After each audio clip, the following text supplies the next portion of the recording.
यहाँ दमदार एक्सपर्ट्स हमारे साथ जुड़ेंगे और हम आपको बता दें कि दरअसल हमारे साथ आज prakashdiwan.in के प्रकाश दीवान जुड़ने वाले हैं। sptulsian.com के SP तुलसियान भी बताएंगे बाजार का फंडामेंटल नजरिया। जी हाँ, साथ ही साथ हमारे साथ इस कार्यक्रम में आज होंगे powermywealth.com के संदीप वागले, LKP सिक्योरिटीज के असिस्टेंट वाइस प्रेसिडेंट गौरव बिस्सा, LFS ब्रोकिंग के राजेश सतपुते, चॉइस ब्रोकिंग के एग्जीक्यूटिव डायरेक्टर सुमित बागड़िया और SMC ग्रुप ऑफ कंपनीज के सीनियर टेक्निकल एनालिस्ट मोदित गोयल हमारे साथ आज इस कार्यक्रम में जुड़ेंगे। यानी टेक्निकल, फंडामेंटल और डेरिवेटिव पहलुओं पर बातचीत करने के लिए आज CNBC आवाज पर मुनाफे की तैयारी में और साथ ही साथ पहला सौदा में एक बड़ा पैनल। लेकिन पहले बात होती है ग्लोबल संकेतों की, क्रूड की, रुपए की, और आज उससे पहले एक बात और पूछ लेता हूँ हेमंत, होली कैसी रही आपकी? और ये बताइए कि किस किस पर आपने हरा रंग डाला? देखिए, बहुत ही शानदार होली रही, दोस्तों यारों के साथ मिलकर हमने होली मनाई। आपकी होली कैसी रही ये बताइए।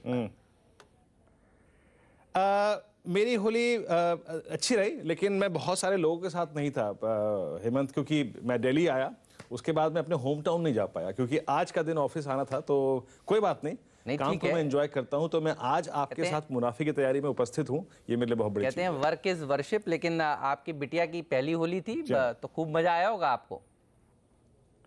हाँ, वो व्हाट्सएप पे मैंने देख ली और वीडियो कॉल के जरिए मैंने मनाई, तो अच्छा लगा और अच्छी थी होली। कभी कभी दूरियां भी बहुत अच्छी होती हैं हेमंत, ठीक बात है, और दर्शकों से हमारी नजदीकी बढ़ती रहे, वो ज्यादा अच्छी है। खैर, ये बताइए हेमंत कि आज ग्लोबल संकेत कैसे हैं और ये जो यूएस में ब्याज दरों के बढ़ने की संभावनाएं, नहीं बढ़ने की संभावनाएं, इसके बीच में एग्जैक्टली हुआ क्या और इसका इंपैक्ट क्या पड़ेगा?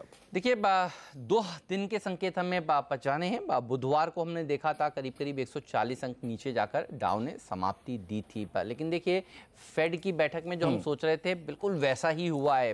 ब्याज दरें घटेंगी, यहाँ से नहीं बढ़ेंगी नहीं, ये हम चाहते थे, और देखिए बढ़ने वाली नहीं है ब्याज दरें, ये साफ तौर पर सिग्नल मिल चुका है। और ये इमर्जिंग मार्केट्स और भारत के लिए बहुत ही बढ़िया खबर है। अब तो ये चर्चा हो रही है कि एक बार बढ़ेंगी तो बहुत आगे चलकर बढ़ने वाली हैं, तो इस साल नहीं बढ़ेंगी। और आप देखिए, इसी खबर को दरअसल आज एशियाई बाजार रिजॉइस कर रहे हैं। और कल भी आप देखिए एशियाई बाजारों में कोई पैनिक जैसा माहौल नहीं बना था कल, बल्कि अमेरिका के बाजारों में जोरदार तेजी हुई। देखिए, 200 पॉइंट से ज्यादा डाउ ने अच्छी रैली दिखाई और वहां पर टेक्नोलॉजी स्टॉक्स जो पिछले कुछ दिनों से थोड़ा ठंडा प्रदर्शन दिखा रहे थे, उन्होंने एक अच्छा चाल पकड़नी शुरू करी है। तो कोई खराब संकेत नहीं है। आप देखिए, यूरोपीय यूनियन ने दरअसल यूके को परमिशन दे दी है कि आप अपना समय लीजिए, ब्रेग्जिट जो होना है उसके लिए आप और टाइम ले सकते हैं। तो वहाँ से भी देखिए कोई ख़राब खबर निकल कर नहीं आई। जब बुधवार को हम छुट्टी के मोड में जा रहे थे तो हमें ये 2 चिंताएं थीं,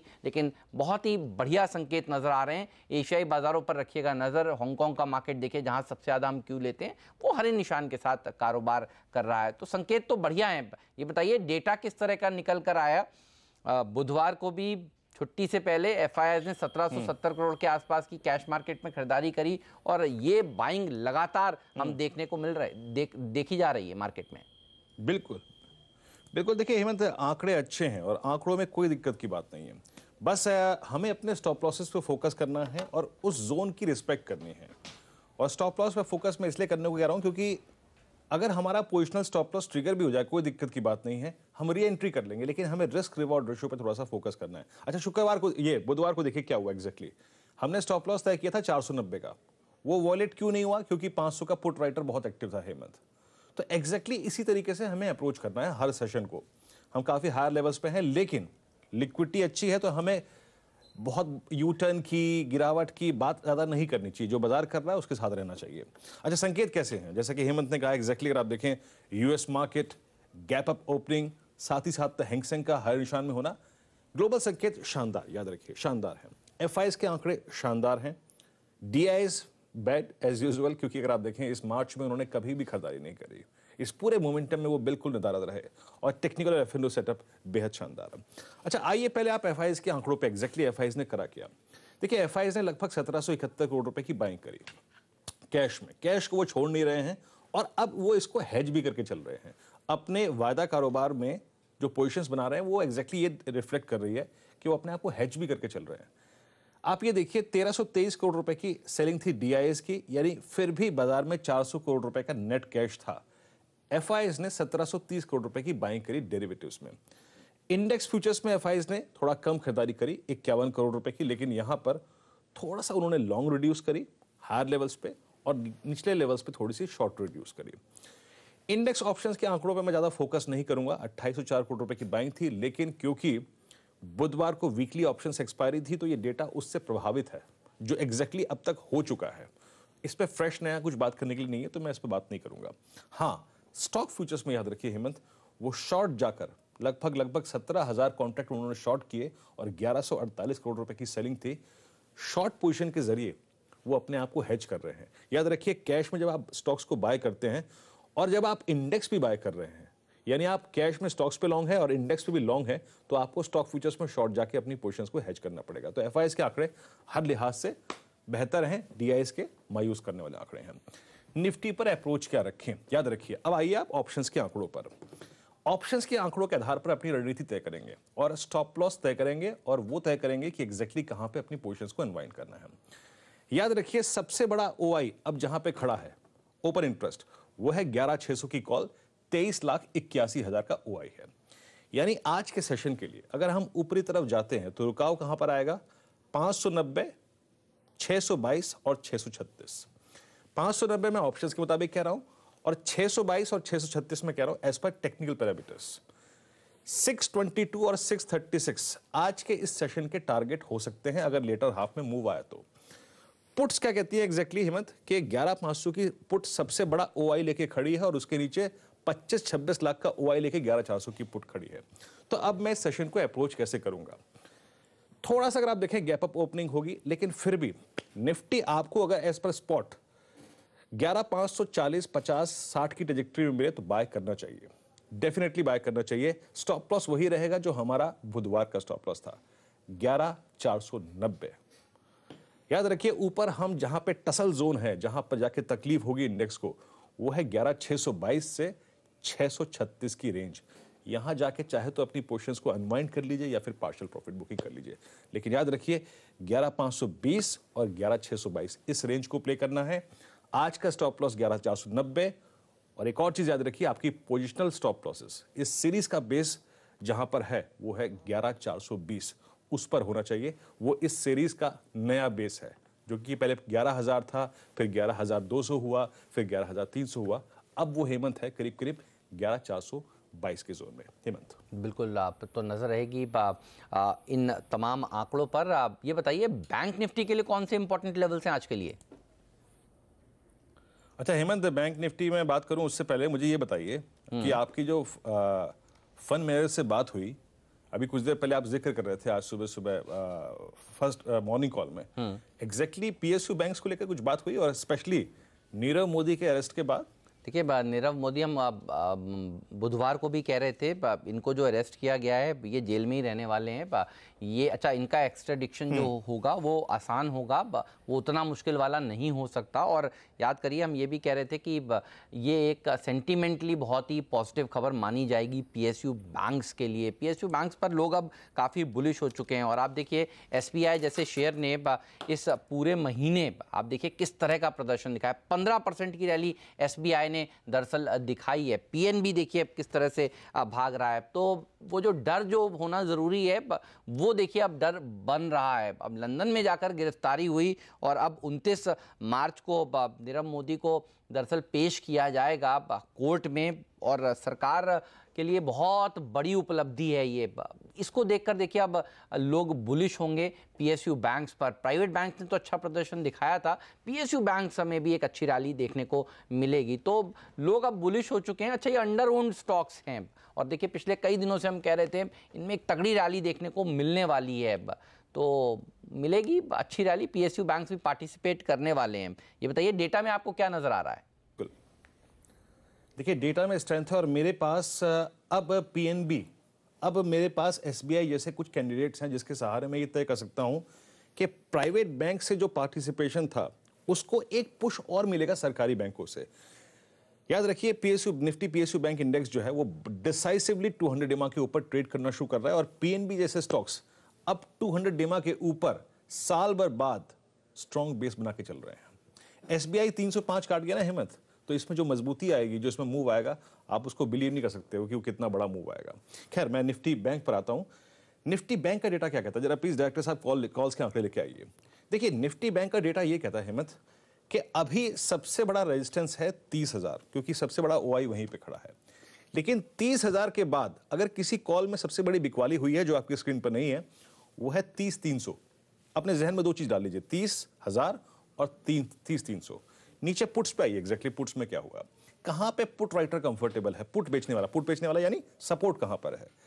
देखिए, आपकी स्क्रीन पर जो आई खड़ा है, वो आई खड़ा है, वह है करीब करीब 29,700 का, 1,56,000 का।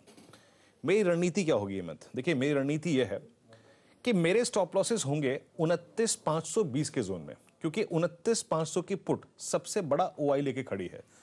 स्टॉप लॉस होगा 520। किसी भी डिप को 29,600, 29,620, 29,630, 29,700 इवन मैं बाय करूंगा और अपनी लॉन्ग पोजीशंस को भी होल्ड करूंगा। अगर मुझे अपना प्रॉफिट बुक करना है तो मैं बुक करूंगा 29,900 या फिर 29,950 के जोन में। ये मेरी रेंज होगी हेमंत। लेकिन एक बात मैं आपको हेमंत बताऊं, जो ये मेरे को नया पुश मिल रहा है पीएसयू बैंक से, अगर किसी भी सर्कमस्टेंसेस में ड्यूरिंग द डे या फिर सोमवार को 30,030 निकलता है, तो बहुत बड़े चांसेस होंगे कि जो अगला कॉल राइटर का लेवल है 30,300, हम उसको जाके टेस्ट करें, और वो होगा 30,272 का। तो इस तरीके से अप्रोच करना है। लेकिन मेरे को लगता है कि आज एचडीएफसी बैंक के बुधवार के बहुत स्ट्रांग मूव के बाद बारी एक बार फिर से कोटक की हो सकती है, बारी एसबीआई की हो सकती है, और बारी पीएनबी की हो सकती है हेमंत। ठीक बात है, तो इनके ऊपर अब रहेगी नजर। प्राइवेट सेक्टर बैंक अच्छा प्रदर्शन दिखाएंगे आज जब फिर से। बागले साहब हमारे साथ जुड़ चुके हैं, गौरव बिस्सा जी हमारे साथ जुड़ चुके हैं। बागले साहब, very good morning to you. बताइए क्या व्यू है, मार्केट को किस तरह से अप्रोच करेंगे और कैसे मनाई आपने Holi? Good morning Hemant, good morning Veeru. Holi तो खैर, होली तो खैर आपके जैसे नौजवान रंगीन मिजाज के लोग मैं थोड़ा सा रंगों के या वो केमिकल से थोड़ी सी मुझे एलर्जी है, तो मैं अवॉइड करता हूँ। तो गुजिया वगैरह सब खाई ना आपने, मिठाई विठाई? लेकिन मैं मार्केट में हरा रंग जो पकड़ के बैठा हूँ वो नहीं छोड़ूंगा। वो नहीं छोड़ेंगे, चलिए ये अच्छा है, बढ़िया है। अच्छा, निफ्टी में वीकनेस नहीं है लेकिन कंसोलिडेशन है। नो ट्रेड NTZ जो हम बोलते हैं जोन है 11,500 11,610। जब 100 पॉइंट की निफ्टी की रेंज है तो ट्रेड करने का कोई मतलब नहीं है।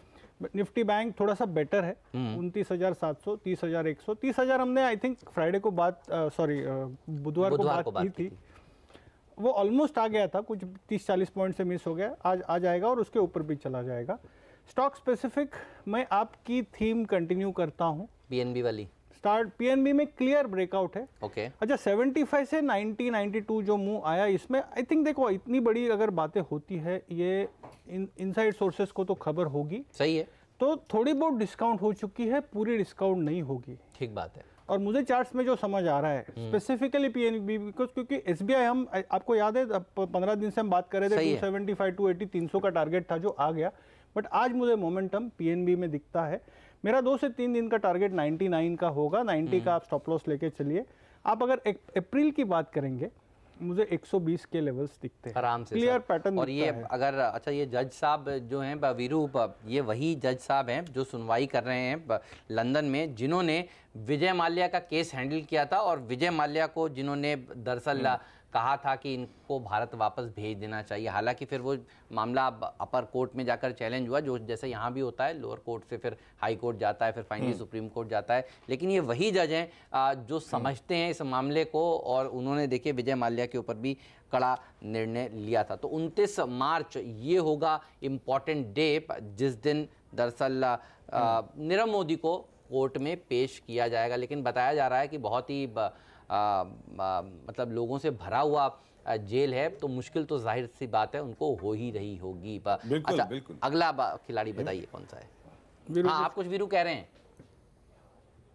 मैं यही पढ़ रहा था हेमंत, इनफैक्ट वही मेरे मुंह की बात छीन ली आपने। एक आर्टिकल सुबह सुबह पढ़ रहा था मैं एक वेबसाइट पे कि सबसे बुरी जो जेल है ना इस शहर की, उसमें रखा गया है इनको। जी हाँ, तो यूके की सबसे भरी हुई जेल साउथ लंदन में, सबसे जो ज़्यादा जहाँ पर प्रिजनर्स को रखा जाता है, वहाँ पर उनको भेजा गया है। और उस दिन भी उन्होंने जो अर्जी दी कि जी हम आपको पैसा देने के लिए तैयार हैं, हमें बेल पर छोड़ दिया जाए, तो उसको खारिज कर दिया गया। तो ये पीएनबी के लिए और बाकी पीएसयू बैंकों के लिए बढ़िया खबर मानी जाएगी। कम से कम ये आएंगे नहीं आएंगे, डर होगा कि आगे लोग ये सब इस तरह के करके भाग ना जाएं। चलिए सर बताइए दूसरा स्टॉक आपका। हेमंत, मेरा ये मानना है कि वन वे तो नहीं होगा, दोनों तरफ की मूव्स आएंगी। हालांकि व्यू तो बुलिश है, बट आज मैंने एक सेल स्टॉक चुना है। ऑटो एंसिलरी में हम कई दिनों से हमने मारुति की बात की थी, फिर हीरो मोटो की बात की। आई थिंक परसों बजाज ऑटो भी थोड़ा सा वीकनेस दिखाई दिया। आज मुझे मदरसन सुमी में लास्ट 1 घंटे में जो परसों जो सेलिंग आई, ये कंटिन्यू होते हुए लगती है। 1-2 रुपए के बाउंस से मैं बेचूंगा। 160 का मेरा स्टॉप लॉस होगा, 150 का 1 से 2 दिन का टारगेट होगा। जी हाँ, चलिए तो यहाँ पर वागले साहब ने एक शॉर्ट और लॉन्ग का एक बेहतरीन कॉम्बिनेशन बनाया है। पीएनबी आज का प्रेफर्ड स्टॉक इनकी लिस्ट में शामिल है, 99 का लक्ष्य है। और एक अगर आप देखें, इन्होंने सेल कॉल ली है मदरसन सुमी इस स्पेस में, ऑटो और ऑटो एंसिलरी स्पेस की। अच्छा, इस पैनल को थोड़ा सा और बड़ा करते हैं। गौरव विस्सा हमारे साथ जुड़े हैं बात करने के लिए। गौरव, गुड मॉर्निंग, कार्यक्रम में स्वागत है। गौरव, इस सेशन को आप कैसे अप्रोच करेंगे और नजर कहाँ रहेगी? 2 स्टॉक्स कौन से होंगे आपके आज? Good morning. देखिए, अगर स्टॉक्स की अगर बात की जाए तो एक मिक्सचर रहेगा लॉन्ग और शॉर्ट का, या तेजी और मंदी का। कारण ये है कि जैसे आपने शुरुआत में कहा था कि एक अच्छा मोमेंटम आ चुका है निफ्टी में, थोड़ा सा कंसोलिडेशन यहाँ पे उसको दरकिनार नहीं किया जा सकता। थोड़े बहुत प्रॉफिट बुकिंग हमको देखने मिल सकती है। तो वो लिहाज से एक स्टॉक है जो बेहतरीन लग रहा है, वो है येस बैंक। इसमें अगर आप देखेंगे तो कंसोलिडेशन चला था 200 से 240, 242 का। ये दरमियान थोड़े बहुत लॉन्ग्स भी बने हैं, शॉर्ट्स भी बने हैं। अब ये स्टॉक जो है वो इसके रेंज के बाहर आ चुका है और डेली चार्ट से ब्रेकआउट की कगार पे है। 250, 252 ये अगर होल्ड करता है तो एक पुश इसको देखने मिल सकता है 265, 270 के लिए, यही सीरीज़ के अंदर ही। और वो हिसाब से मैं कॉल लेने की सलाह दूंगा मैं आपको। 260 का कॉल ऑप्शन आप बाय कर सकते हैं। 8.5-9 रुपये का इसमें लक्ष्य होगा, 2.5 रुपये का इसमें आपका स्टॉप लॉस होगा। दूसरा जो रिकमेंडेशन है वो है उज्जीवन पे होगा, जहाँ पे हमने देखा है कि यहाँ पे अब काफ़ी अच्छा एक मोमेंटम देखने मिल चुका है। बहुत अच्छा एक मूव आया है। 270-75 से ये स्टॉक तकरीबन 335-340 तक गया है। अब यहाँ पे थोड़ी बहुत अनवाइंडिंग हो रही है, तो इसमें 6-6.5% की अनवाइंडिंग के पोजीशंस देखने मिले हैं। और डेली चार्ट से आप देखें तो थोड़ा सा राउंडिंग टॉप की फॉर्मेशन फिलहाल बन रही है। तो यहाँ पे आप पुट ले सकते हैं, 330 का आप पुट ऑप्शन बाय कर सकते हैं। इसमें भी 8.5 का इसमें लक्ष्य होगा और जो स्टॉप लॉस होंगे वो 2.5 रुपये के होंगे।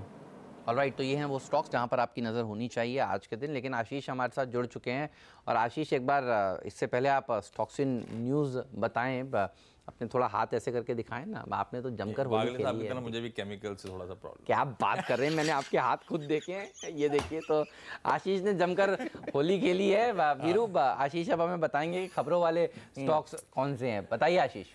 रोज खबरों में रहता है खैर ये स्टॉक, तो आप समझ ही गए होंगे। जेट एयरवेज की मैं बात कर रहा हूं और तमाम अपडेट्स आते हुए इस बीच परसों से आपके बीच में नरेश गोयल साहब की जेट से कहा जा रहा है जल्द छुट्टी होती हुई नजर आएगी। ऐसे सूत्रों के हवाले से खबरें आती हुई। बैंक नरेश गोयल को जो चेयरमैन पद है उससे बेदखल करने की अब पूरी तैयारी में बैठे हैं।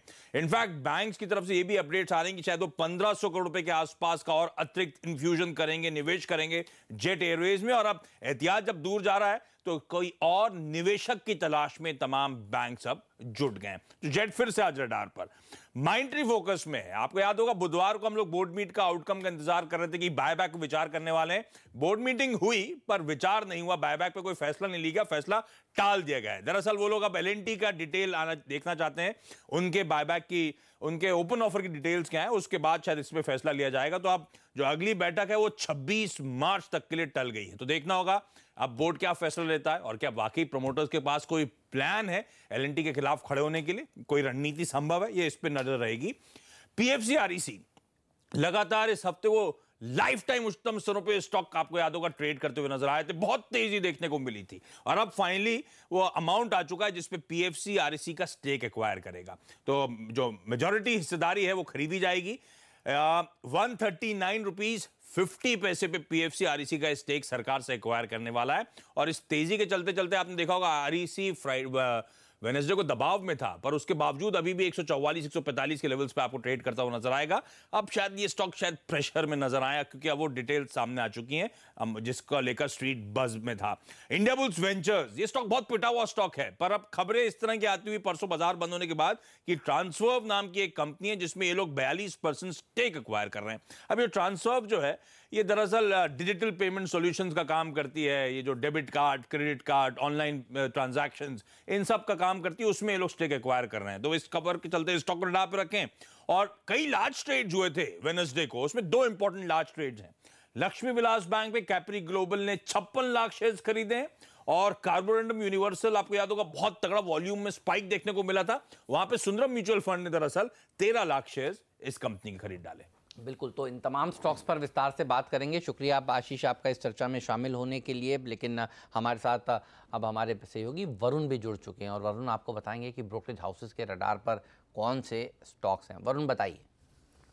देखिए, स्टॉक्स के बारे में तो आपको बताऊंगा, लेकिन उसके पहले नोमुरा की एक रिपोर्ट है, उसके बारे में आपको बताना चाहूंगा। दरअसल नोमुरा का कहना है कि इस साल 50 बेसिस पॉइंट का रेट कट अब पक्का है। 1 अप्रैल में 25 बेसिस पॉइंट का रेट कट आएगा, और 1 जून में 25 बेसिस पॉइंट का रेट कट आने वाला है। 3 बड़े रीजन है। एक जो इन्फ्लेशन है, आरबीआई का टारगेट है, उससे कम रहने वाला है। ग्रोथ जो है वो थोड़ी धीमी रहने वाली है, और ग्लोबल पॉलिसी एनवायरनमेंट जो है वो भी अब थोड़ा ठंडा पड़ते हुए नजर आया है। आपको याद होगा, इसके पहले भी नोमुरा की रिपोर्ट आई थी, तब उन्होंने कहा था कि अप्रैल में एक रेट कट आएगा और जून में शायद आ सकता है, लेकिन अब ये कह रहे हैं कि जून में भी पक्का है कि एक रेट कट आने वाला है। तो 2019 में कुल मिला के 3 रेट कट होंगे। 75 बेसिस पॉइंट का रेट कट 2019 में होने वाला है। ये नोमुरा का कहना है कि अब ये तय है। अब आते हैं स्टॉक स्पेसिफिक एक्शन पे। यहाँ वोडाफोन, सबसे पहले तो इस स्टॉक पे नजर रखें, क्योंकि काफ़ी सारी रिपोर्ट्स आई है। CLSA जो इन्होंने राइट इशू लाया है, उसके बाद भी स्टॉक पे बुलिश नहीं है, अभी भी वो बेरिश है। बिकवाली की सलाह दे रहा है, और 27 रुपये के जो प्राइस टारगेट है वो अभी भी इन्होंने बरकरार रखे हैं। इनका कहना है कि राइट इशू से कंपनी की जो कैश फ्लो की सिचुएशन है कुछ हद तक अच्छी हो जाएगी, जो केपेक्स की रिक्वायरमेंट है वो फुलफिल हो जाएगी, लेकिन अभी भी कैश फ्लो जो है वो इस कंपनी के टाइट रहने वाले हैं। इनका कहना है कि थियोरेटिकली जो एक्स राइट इशू प्राइस है वो आता है 18 रुपीज़ 70 पैसे पे, और फिलहाल ये स्टॉक करीब 33-34 रुपीज़ के आसपास ट्रेड कर रहा है। इसके लिए अभी भी ये बिकवाली की सलाह दे रहे हैं, लेकिन सिटी यहाँ न्यूट्रल का कॉल दे रहा है। हालांकि ये हाई रिस्क रेटिंग पे इसको रख रहा है, और 39 रुपीज़ के इन्होंने प्राइस टारगेट दिया। इनका कहना है कि जितने डिस्काउंट पे ये राइट इशू आया है उसको देख के तो लगता है कि ये पूरा भर जाएगा, लेकिन जो अनसर्टेनिटीज है इस काउंटर को लेके वो अभी भी जारी है। वहीं HSBC जो है होल्ड का कॉल दे रहा है, और 36 रुपये के प्राइस टारगेट इन्होंने इस पे दिए हैं। अब आते हैं एविएशन सेक्टर पे। तो HSBC की एक रिपोर्ट है, इनका कहना है कि फरवरी में जो डोमेस्टिक ट्रैफिक ग्रोथ थी वो 5 साल के सबसे निचले स्तरों पे सबसे कमज़ोर ग्रोथ थी। इनका कहना है कि जो डिमांड है वो काफ़ी कमज़ोर होगी, और वो इसलिए है क्योंकि कीमतें जो है वो लगातार बढ़ रही है, और वो इसलिए है क्योंकि जेट की फ़्लाइट लगातार कैंसिल होते जा रही है। हालांकि इसका फ़ायदा जो इनके पीयर्स है जैसे स्पाइस जेट है और इंटरग्लोब है उनको हो रहा है, उनका जो मार्केट शेयर है वो अब गेन हो रहा है, लेकिन इस सेक्टर को लेके अभी भी अनसर्टेनिटीज़ है। और इसके लिए स्पाइस जेट पे होल्ड का कॉल 79 रुपीज़ 50 पैसे का प्राइस टारगेट, और जेट एयरवेज पे रिड्यूस का कॉल 190 का प्राइस टारगेट है। लेकिन सिटी जो है इंडिगो पे बिकवाली की सलाह दे रहा है, 1000 रुपये के प्राइस टारगेट दे रहा है। इनका कहना है कि मार्केट शेयर तो बढ़ रहा है, लेकिन अभी भी अनसर्टेनिटीज़ है। हालांकि जो ऑपरेटर है वो अभी अपने बैलेंस शीट के ऊपर ज़्यादा फोकस करेगा, और ट्रैफिक वॉल्यूम को कैसे मैनेज करना है उसके ऊपर ज़्यादा फोकस करते हुए नजर आएगा। मारुति, इन्होंने सुजुकी के साथ अब एक पार्टनरशिप कर ली है कि इनके जो विटारा है वो टोयोटा, वो इनके जो प्लांट है सुजुकी के वहाँ बनेगी, इस तरह की कुछ पार्टनरशिप है। उसको लेके जेफरीज की रिपोर्ट है, खरीदारी की सलाह 7600 के प्राइस टारगेट है। इनका कहना है कि इससे मारुति को काफ़ी फायदा होगा, टोयोटा की जो टेक्नोलॉजी है वो इनको मिलते हुए नजर आएगी, और लॉन्ग टर्म के लिए जो ईवी साइकिल है उसके लिए काफ़ी फायदेमंद रह सकता है। वहीं सिटी की रिपोर्ट है, और वो यहाँ खरीदारी की सलाह दे रहे हैं, 8300 के प्राइस टारगेट है। इनका कहना है कि डिमांड ज़रूर कमज़ोर है, लेकिन ऑटो सेक्टर में मारुति अभी भी इनका टॉप पिक बना हुआ है, और इसके लिए 8300 के प्राइस टारगेट। लेकिन देखिए इंटरेस्टिंग है, सिटी कहता है कि मारुति इनका टॉप पिक है, लेकिन CLSA कहता है कि मारुति ने जो प्रोडक्शन कट किए हैं उसका इम्पैक्ट कंसाइन नोरेलॉक पे होगा, और इसके लिए जो डिमांड हेडविंड्स है उसके चलते इन्होंने इस काउंटर को डाउनग्रेड किया है। अंडर परफॉर्मेंस से अब ये सेल का कॉल दे रहे हैं इस काउंटर पे। प्राइस टारगेट 450 से काट के 385 का कर दिया है। और सबसे आखिरी में ICICI प्रू, यहाँ CLSA खरीदारी की सलाह दे रहे हैं, प्राइस टारगेट इन्होंने बढ़ा दिया है, 430 से बढ़ा के 450 का कर दिया। इनका कहना है कि इनके जो नया बिजनेस है उसमें प्रोटेक्शन का जो कारोबार है वहाँ से ज़्यादा कॉन्ट्रीब्यूशन आएगा, वहाँ मार्जिन्स अच्छे रहते हैं, वहाँ ग्रोथ ज़्यादा बेहतर रहने वाली है। इसके लिए खरीदारी की सलाह और प्राइस टारगेट ICICI प्रू पे बढ़ाया गया है। राइट तो ये तमाम स्टॉक्स हैं जहां पर रहेगी नज़र हमारी। शुक्रिया वरुण आपका इस चर्चा में शामिल होने के लिए।